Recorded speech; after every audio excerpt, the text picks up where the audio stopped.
저희 제품은 한국식약청에서도 허락을 받았고 일본 후생성에서도 정식으로 허가를 받은 제품입니다.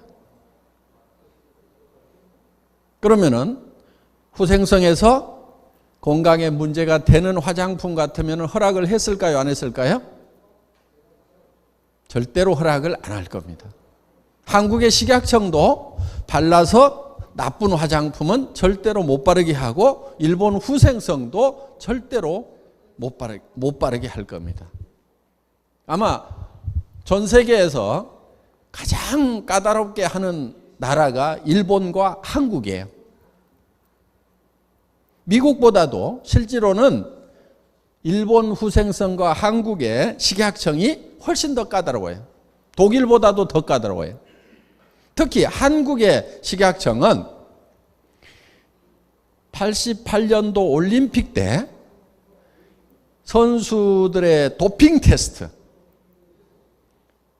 그 도핑 테스트를 하면서 엄청난 장비를 갖다 놓고 그 선수들의 몸에서 아주 머리카락에서 아니면 소변에서 땀에서 조그만한 어떤 약물도 다 찾아낼 수 있는 엄청난 장비와 기술을 확보를 했어요. 그래서 세계 최고의 도핑 테스트를 할 수 있는 기술을 가진 나라가 한국입니다. 그 기술을 가지고 식약청에서 검사를 하고 있어요. 사람 몸에 조금이라도 나쁜 것이 들어가면 절대로 사용을 못하게 하고 있고, 여러분들이 아시다시피 일본 후생성도 전 세계에서 가장 검사가 까다롭기로 유명한 곳이에요.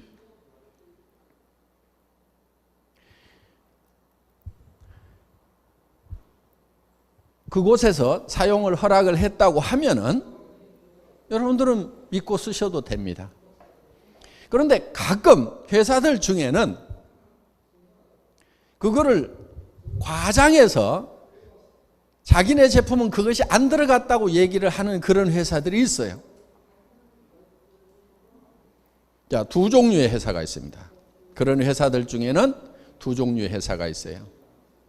예를 들면은 방부제를 집어넣지 않아도 썩지도 않고 상하지도 않는 원료만 쓰는 회사.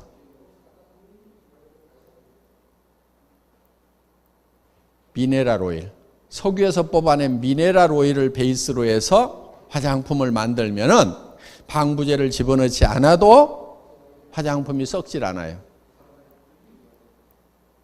그런데 먹을 수 있는 식물을 원료로 해서 화장품을 만들었다고 하면은 방부제 집어넣지 않으면 썩을까요? 안 썩을까요? 냉장고에 넣어놔도 일주일, 한 달만 지나면은 다 썩을 거예요. 냉장고에 넣어놔도 음식이 상하죠? 한 달쯤 지나면 상하죠? 정말 먹을 수 있는 그런 원료를 가지고 화장품을 만들었다고 하면은 반드시 방부제를 집어넣어야만 되는 거예요. 그렇지 않으면은 세균이 너무 많이 생겨서 얼굴에 바를 수가 없어요. 그런데 자기네 화장품에는 방부제를 안 넣었다고 얘기하는 그런 회사들이 있어요. 실제로 안 넣었을 겁니다. 그런데 방부제를 집어넣지 않아도 썩지 않는 원료로 만들었다 하는 거예요. 정말 좋은 원료로 만들면은, 사람이 먹을 수 있는 식물성 원료로 화장품을 만들면은 반드시 방부제를 집어넣어야만 된다 하는 거예요. 그럼 여러분 어떤 화장품을 쓰시겠어요? 식물성 원료로, 먹을 수 있는 원료로 만든 화장품을 쓰시겠어요? 아니면은 석유에서 뽑아낸 미네랄 오일을 베이스로 해서 만든 화장품을 쓰시겠어요?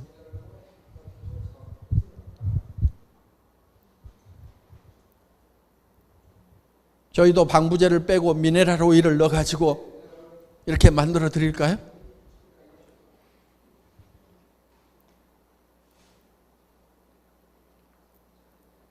그래서 과학자들이 어떤 기준을 정할 때는 정말 국민의 건강에 해가 있다고 하면은 그렇게 정하지를 않았을 겁니다. 그러면 그 회사들은 어떻게 해야 되냐면 후생성에다가 지금 당신들이 허락하고 있는 그 물질은 문제가 많기 때문에 허락을 하면 안 된다고 거기에다가 자료를 보내야 될 거예요. 후생성에다가.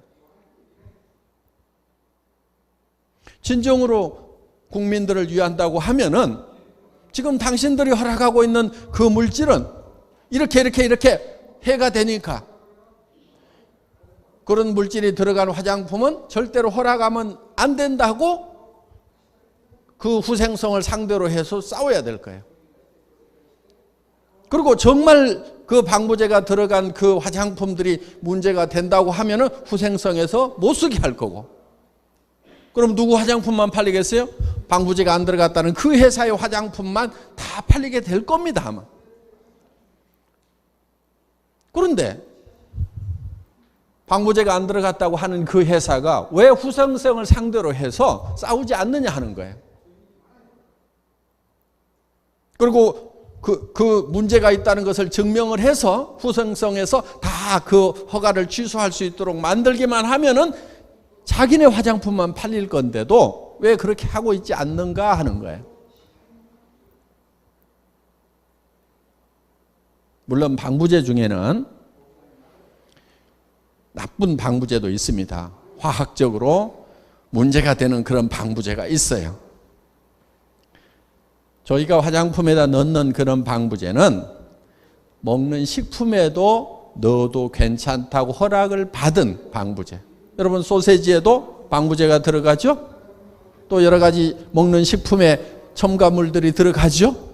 사람이 먹어도 괜찮은 방부제는 화장품에 집어넣어서 피부에 발랐을 때 전혀 해가 없어요.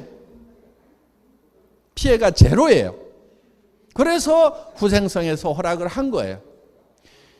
먹는 음식에 들어간 방부제는 이 우리 소화기관은 흡수기관이에요. 흡수기관. 이 흡수기관에 들어가서 흡수가 돼도 문제가 안 된다 해서 식품에 첨가하도록 했다고 하면은 우리의 피부는 흡수기관입니까? 방어기관입니까?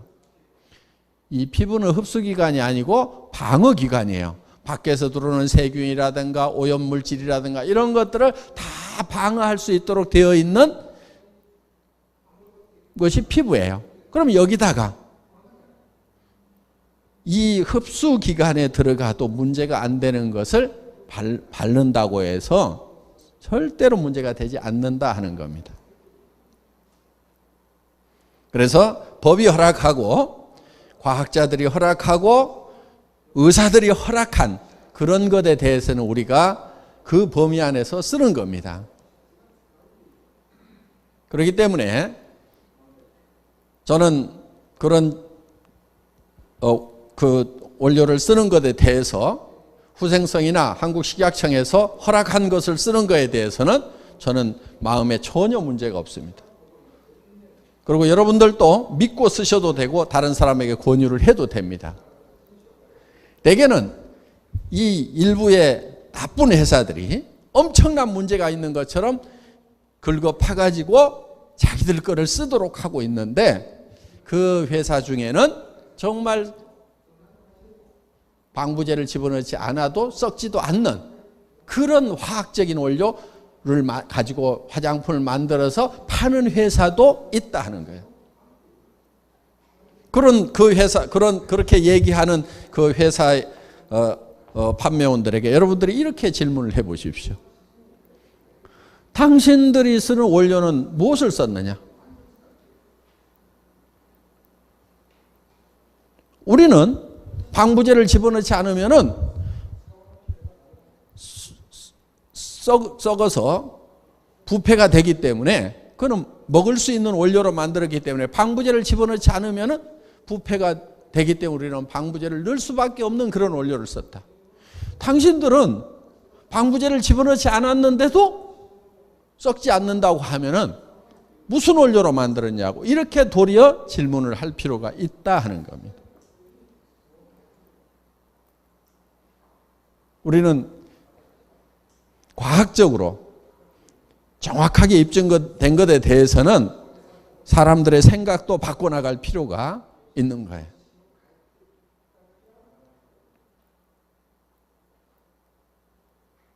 그것이 진정으로 우리 서민 대중에게 이익이 되는 겁니다.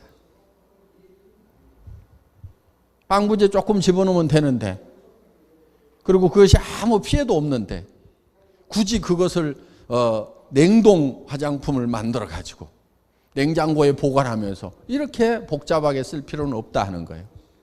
그리고 일주일 안에 냉장고에 넣어놓고 일주일 안에 쓰도록 앰플을 만들어 가지고 그렇게 쓸 필요가